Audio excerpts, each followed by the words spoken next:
Greetings, citizens, and thanks for tuning in to Nindie Nation. I'm Jeff, and today on episode 144, we're taking a look at every indie game hitting the Nintendo Switch through the week ending April 17th. You can find Nindie Nation on Twitter, come hang out with us on Discord, or check out the week's new releases with us right here on YouTube every Thursday at 10 p.m. Eastern during our Nindies at Night stream. Thanks for your feedback on last week's shorter episode. For some reason, it got the YouTube algorithm kiss, so I really have no idea what to do going forward. Either way, we've got a big list of new games to cover this week, but before we get to that, let's see what hit the eShop since last week's episode posted. These are the 2 Neglected Nindies that released since episode 143. Dropping at the very tail end of last week is one of the more interesting horror games we've covered in a while. After a mysterious box appeared in the town of Boreal Tenebrae, its incessant humming started creating all sorts of spooky happenings and turned many of the townspeople crazy. You explore this town and unravel its mysteries as multiple characters with interweaving stories, and it's all done in this really cool visual style that's kinda like cel-shaded but rotoscoped pixel art. Isn't it cool looking? It's the first release by Snot Bubble Productions and comes to us by Red Deer Games for $6.99.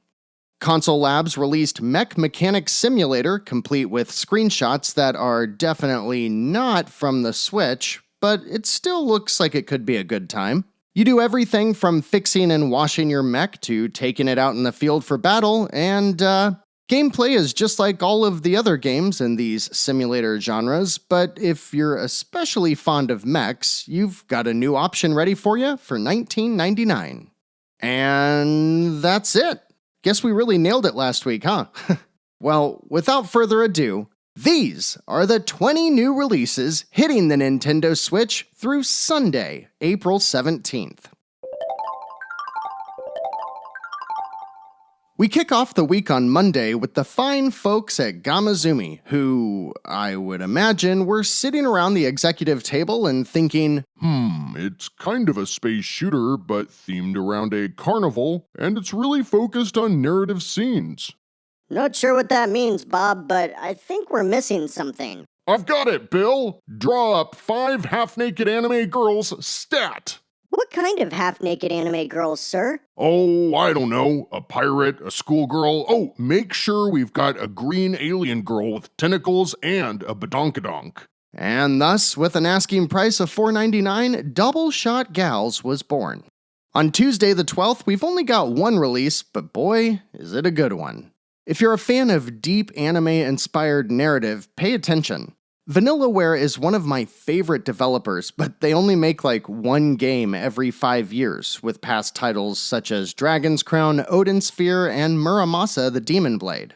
Well, they're back this week, and the amazing visual style they're known for is better than ever. But instead of fast melee combat, 13 Sentinels Aegis Rim is something completely different.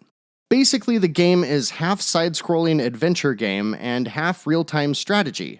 But the whole thing is chock full of story, and it is all fantastic. The story is crazy, too. It's about a bunch of kid warriors across all kinds of parallel worlds meeting in the future to save the world from kaiju by using badass mechs. The plot will definitely make your head spin, and the game is, in general, a lot to handle. But I loved my time with it on the PS4 a couple years ago, and if you think it might be for you, it definitely delivers. Plus, the soundtrack is composed by Hitoshi Sakamoto of Final Fantasy Tactics fame, and, how can you go wrong with that? 13 Sentinels lands on the Switch for a full $59.99, but I think it's worth it. And we keep the train rolling onto Wednesday the 13th with a couple of new Nindies, the first of which straight up stole the name of my death metal debut album with Blast Brigade versus the Evil Legion of Dr. Creed. So this game was announced last year by the Russian studio All Odds team, who made a few online games like Warface, but then they partnered with a publisher from Amsterdam called My.com. Never heard of any of them, but does this sound made up to anyone else? The game is a major departure from their usual fare, and I think it looks awesome. With a main character named Jeff Jefferson, Blast Brigade is a run-and-gun Metroidvania where you swap between 4 characters on the fly with gameplay that seems equal parts 2D platforming, shooting, and puzzle solving. Plus, if you haven't noticed, the game looks gorgeous, like a living Saturday morning cartoon. There's a demo available on Steam, which I do intend to check out, and it's been receiving mostly positive impressions since its early access rolled out last year. So as long as it sticks the landing, I am all about saving the world this week in Blast Brigade for $19.99. Next up is pretty bizarre, and around these parts, that's saying something. Mark Anime Studios, a studio of one, releases Pad of Time for $7.99. It's billed as a 2.5D retro-style platformer, but it looks like a compilation of mini-games and concepts that are set to the various backdrops built as a budding developer learns how to make stuff. Which is exactly what I think the case is here. Some of it looks interesting, some of it looks not good. You can play a bunch of it and watch the accompanying animated videos on itch.io though, so if you're intrigued and have a PC, maybe that's where you should start. And as we teased earlier, we've got a nice, big, meaty, fat, juicy Thursday drop coming up, and it's been a while since we've had one of those. But first, let's make sure you know what to steer clear of as we work our way through the week. Publisher 84 Games has something that looks kinda neat with Gotta Protector's Cart of Darkness. Really, the premise is hilarious and the hack and slash gameplay looks fun. The thing is, I'm not going to recommend any game that launches for $13 and immediately has 5 $3 packs of DLC. Not a good look, 84. CGA Studio Games is new to the eShop, but with Pinball Freedom as their introduction, I can't say I'm welcoming them with open arms. Dilly Frame did a thing with Bunny Majo, and I get what you're trying to do here, I think. But maybe, and hear me out here, how about you don't? And Yeetah Games, publishers of nothing you've found interesting, made air hockey puzzles, further bolstering a catalog of eShop garbage. But on Thursday the 14th, I am thrilled to share that the Switch is seeing the release of one of my favorite games so far this year. From the fine folks at Drinkbox Studios, developers of Guacamelee and Severed, we see the release of Nobody Saves the World for $22.49, and I think you should buy it. This was the first game I played this year, splitting my time between PC and Xbox, and I put over 30 hours into an initial 100% run before realizing the New Game Plus mode was far deeper than I could have ever hoped for.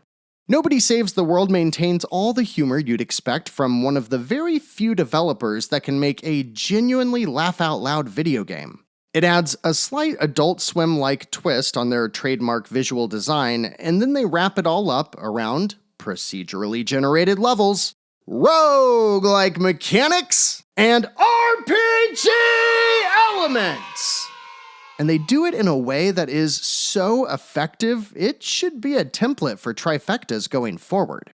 You play as Nobody, a little dude with no memory of who he is, who wakes up as a calamity threatens to destroy the world. Within the first 5 minutes of the game, you learn how to morph into a rat who moves quicker, fits into small spaces, and is able to siphon HP from enemies.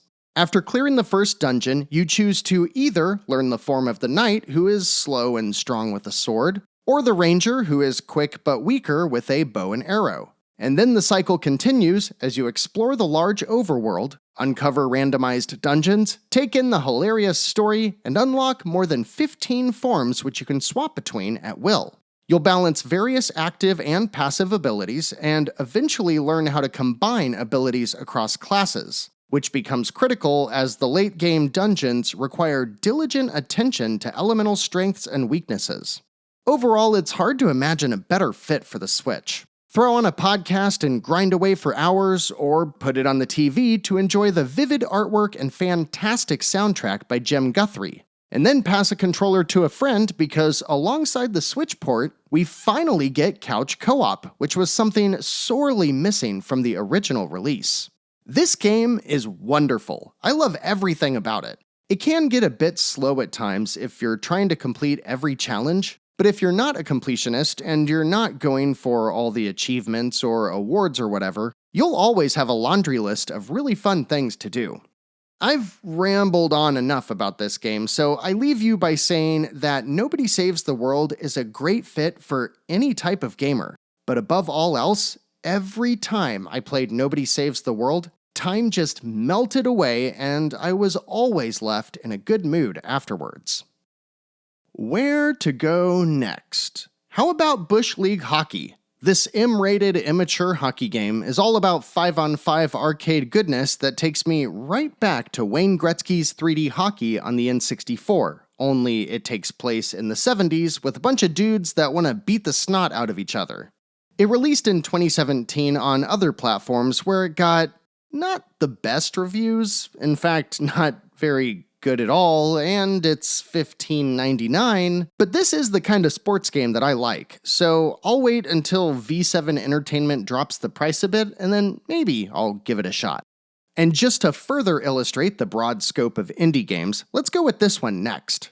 Roost Games teams up with Freedom Games, a publisher I'm usually a fan of, to release Cat Cafe Manager for $19.99. In Cat Cafe Manager, you are the manager of a cat cafe. I did it, guys. It looks cute, if not a bit janky, and it certainly seems pretty deep, at least system-wise, but, you probably know if this game is for you by now, and if it is, let me know how it stacks up against all the other games in this genre of managing cat-based businesses. The team at Daku have made a couple of entries in their Rotund series of platformers, and this week they're throwing the kitchen sink at it with Rotund Rebound for $19.99. Featuring the same visual style that blends pixel art with, in my opinion, kinda gross character designs, you work your way across levels as a fat bunny that never stops bouncing. They also throw in some mini-games and even racing levels that are ripped right out of Super Mario Kart. And as much as I'm not a fan of the style, they look pretty well produced. It would be nice to have a demo, but as it stands right now, unless someone tells me this series is incredible, I'll be waiting for a very deep sale. Origami Hero Games is back with another 3D platformer with Shooting Star Island for $4.90. Playing as a star named, Stanky Star, you roll and jump around levels, searching for the end while exploring for collectibles and engaging in very occasional combat. I always like to see how Origami Hero Games hones their craft and refines each iteration in this series. If you like 3D platformers and you're interested in trying one that might be a bit rough around the edges, their games are usually a pretty fun time. If you're itching for more Celeste, specifically the levels where you're being chased by something, Run the World in Between looks so similar, it's hard to describe it as anything else. Granted, this is a more mature, dark world, and the plot gives me Hyperlight Drifter vibes, but otherwise, yeah. Team Run and Plug-in Digital have their own little gritty Celeste. I can't say if it's anywhere near as good as Celeste, as that's quite a pair of shoes to fill, but it looks the part, includes an excellent soundtrack by Thomas Baradon, and launches for $9.99. Now take what I just said, but make everything more vibrant, and instead of chase sequences, focus on spike-filled rooms with crazy air dashing, and that's basically the setup for Sock Venture by Nite House and Versus Evil for $19.99. Actually, the setup is that you're a superhero diving into a cursed washing machine to help a boy find his lost socks, but... And yes, I'm not making that up. This one is much more up my alley. You think we should go searching for those lost socks on Nindies at night? Let me know if you want to see more of this one. And then for this next one, I hope you're watching a video, because you gotta see it to understand it. Initially announced a few months back, 2D and Top D is the first Switch release by Diet Zaribi, and it's one of the more interesting and unique puzzle platformers we've seen in a while. For the most part, it's a single screen, find the thing to get the thing type of structure. What it does differently is how you play as two characters, one at a time, where 2D plays like a traditional 2D platformer, and Top D pauses the action and then pivots the screen into a pseudo 3D perspective, which allows you to manipulate the level in kind of a frozen real time. It's a really clever premise that, for the right audience, just might be worth $19.99. And the team at Hughes Games must really want to see if I can explain this one, and if they're watching, hey, let me know how I do, because Urban Cards is a roguelike deck builder unlike anything I've explained before.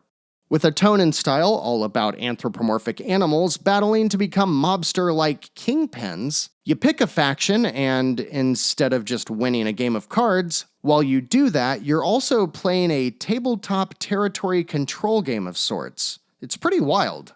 As you work your way through the roguelike story of Urban Cards, you'll build up your empire in the city, winning money, resources, and new gang members as the new cards to your deck. You'll battle against other moguls trying to push into your turf, and ultimately face off against the big bad government.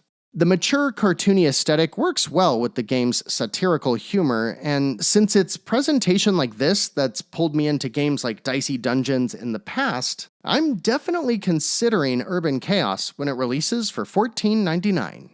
And then we wrap up the big Thursday drop with 3 different spooky games that all sound pretty cool, but because I'm a big old baby, will not be picking up for myself. A couple months ago, Epic Games banged out a janky first-person shooter and filled it to the brim with nightmare fuel. This week, for $6.99, they'll do it again, but better, I assume, with Death Park 2. Yeah, this one right here? This one can all the way off. Inner Voices is the latest by No Gravity Games, a B-tier publisher that over time I've grown fond of. And it employs I guess you could call it a modernized PS1 art style, to tell a non-linear story about a guy in some kind of elaborate Saw-like trap that has to listen to the voices in his head to escape. It's a pretty cool, more psychological horror sort of premise, and it's only $8. And then I imagine the team over at P-Cube was just like, Hell yeah, Resident Evil! And dropped Tormented Souls onto the eShop for $19.99. Caroline Walker goes searching for missing girls and decides it's a good idea to wander the woods alone at night. Naturally, she wakes up in a big spooky mansion Connected to tubes inside of a bathtub, and it's really freaking gross. and from there, look, it's Resident Evil. And I mean that in a good way. They did update the controls so you're not roaming around like a tank, but the fixed camera perspective, bizarre point-and-click style puzzles, and even the inventory management are dead ringers for a development team who just loves Resident Evil. I kinda wish I wasn't such a wiener, because I dig what all 3 of those spookies are doing. I'd probably have the most fun with Death Park 2 as it looks just like stupid horror fun, but I have a feeling Tormented Souls just might be the best game out of the 3. It also is the most, terrifying. We've got a few more releases lined up for Friday, but actually there's also a handful of games that, while they aren't straight up Nindie no-nos, they're nothing that I want to spend too much time on. So let's bring back the segment we call Negligible Nindies. Ultimate Games isn't even trying to hide their laziness with Car Mechanic Simulator Pocket Edition 2. And while we're at it, geez, guys, how does this take up 6.3 gigs? That's bigger than Mario Odyssey. Is it mining for Dogecoin or something? Studio Dragonette has some kind of single-screen puzzle game with Labyrinth of the Chaka King, and besides a trailer and the $7 price, that's all I really cared to research. Blah blah blah, East Asia Soft, Pervy Mahjong something or other. I think it's called Pretty Girls One-Way Ticket to a Restraining Order if you play this near a school, or something. And it looks like Chicken Run, the game, did the horizontal mambo with Wallace and Gromit in Higgs Games' More Hun Jump and Run Traps and Treasures 2 for $13. Again, maybe this is good, maybe, probably not. And then Mobileway tried their hand at Smash Brothers with 2 robots that move around a screen and shoot at each other. And I don't know if it's possible for Robo Wars to look any more boring. However, I am all about the first release on Friday the 15th, at least on paper. Fantastico Studio has published a few decent games and a few throwaways, but A Sketchbook About Her Son is much more of an artistic experience. Split up into 11 chapters, this game is meant to be played alongside the album Planet X by the band Red Ribbon. It's a visual novel/adventure about a girl who doesn't like who she's become and ventures off into a small town to find herself.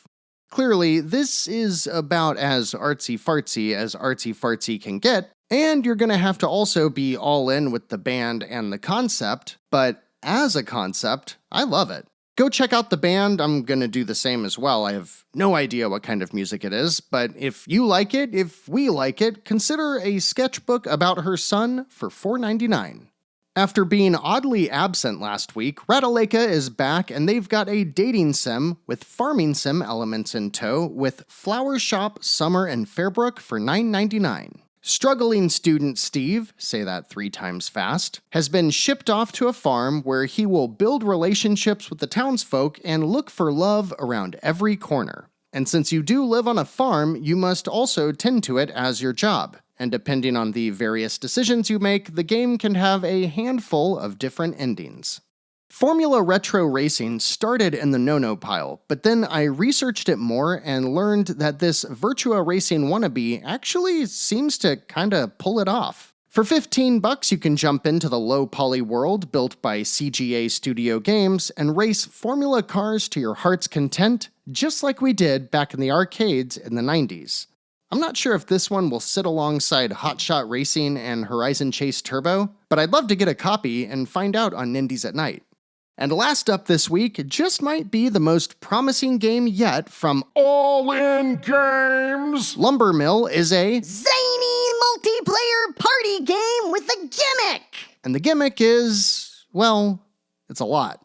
You play as a lumberjack, either solo, co-op, or PvP with up to 4 players, and not only do you have to jack lumber, but you basically have to keep your small town running in a gameplay loop that would feel familiar to those of you who play Overcooked. Of course, while you're completing your tasks, all hell will break loose via natural disasters, pirate attacks, and even random dinosaur rampages. The game looks like a riot. I can't wait to see how the reviews are. If it looks good, it launches with a hefty 34% discount for only $9.89. 20 games! That's a big week, and there's all kinds of stuff. Blast Brigade leads my list, but only because I've already played 13 Sentinels and Nobody Saves the World. Between those 3 alone, I feel like there's something for everyone. So let me know what you're picking up down in the comments, and let's wrap this sucker up with the 7 Nindie deals at their lowest prices ever, through at least April 18th.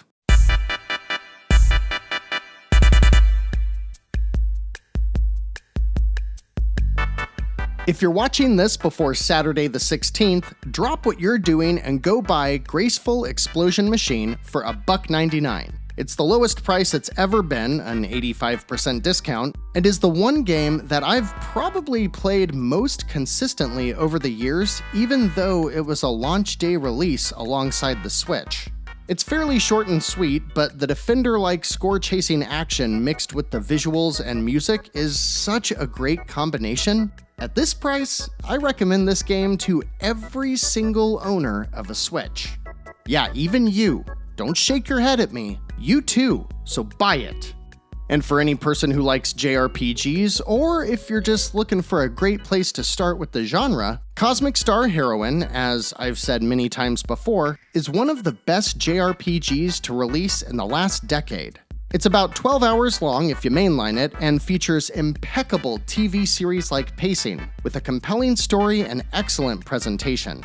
At 60% off, $5.99 is a steal for one of my favorite games in the genre. And something new that's seeing its first discount is Ollie Ollie World, which is 20% off for $23.99. This 2D skateboarding game got its start years ago, but this version is the culmination of everything that this series can be. It's hilarious, the music is great, there are tons of challenges, and the difficulty is just perfect. Anyone should be able to complete most of the levels, but if you want to become a pro, there's more than enough to keep you busy too. It was tough to recommend at the full $30, but $24 seems much more reasonable for what is one of the better Nindies to release in 2022.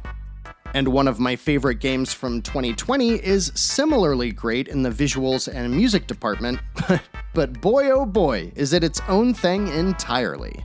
Spinch has a Let's Play on our channel, so go check that out, but this 2D challenging platformer is an acid trip that I could not get enough of. If you like stuff like Super Meat Boy, don't let Spinch pass you by, especially while it's 40% off for just $8.99. And if you haven't seen our Let's Play before, please go watch it. That one was really fun to make. Another game that was really fun, but way overpriced in my opinion, is the 90s arcade throwback Battle Axe. But if you liked games like Gauntlet Legends, or even more obscure retro stuff like Wizard Fire, that's exactly what this game is.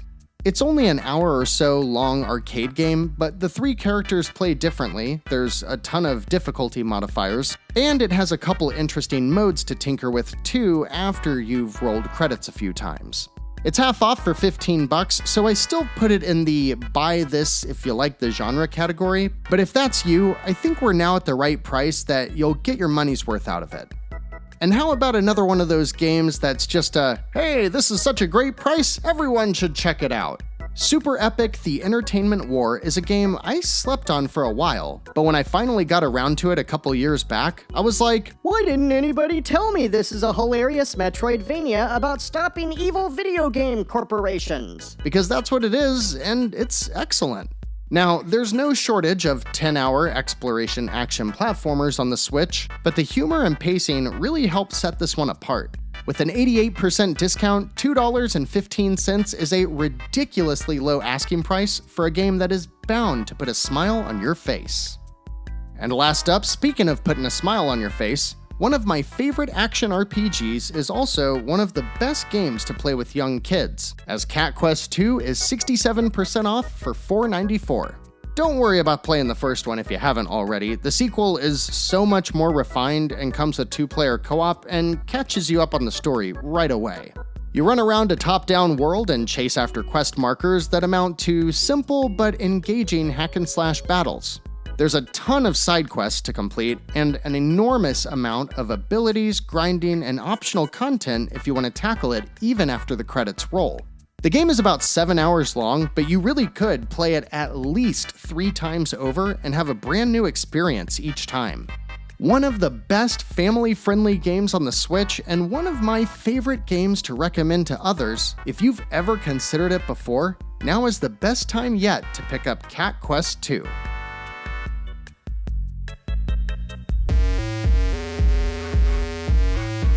That's a great list of games this week. Almost every single one is in my top 10 favorites of the year it was released. You picking anything up or see any other deals worth sharing? Head down to the comments and let us know.